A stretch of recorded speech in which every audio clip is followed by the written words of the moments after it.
One area I want to point you to as part of our navigation menu within the course is library resources. When you click on that, it'll take you to a page where you can see this information at first.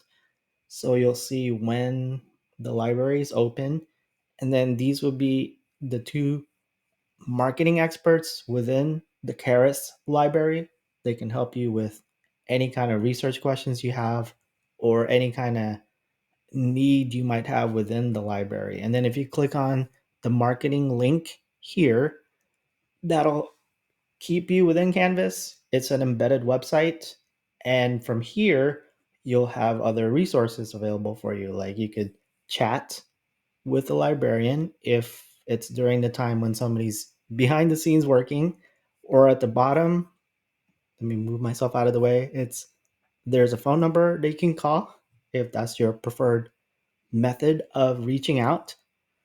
There are also going to be tutorials. So this is where I would like for you to spend some time taking a look at as part of your week 1 and 2 activities, especially if you've never done this before, or if you're new to the university, or if writing research papers is something new to you.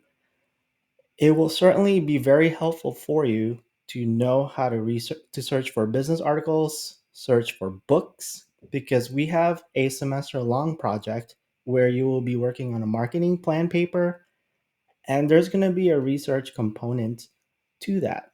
And so this resource right here will give you a lot of things that you could use to complete your research paper. And that's certainly going to be helpful knowledge moving forward as you take other courses or as you do other projects later in life that requires a research component, like perhaps at your job. One particular page is like, uh, not like, I don't know why I said that, research tutorials, which, let me click on that again. Okay, there we go. So there's different tutorials on there about getting started with the research process and then avoiding plagiarism, evaluating sources, and so on. So that's the library. And then later on, in a different assignment, so later this semester, I will be connecting you with the Writing Center also to help you with your writing process.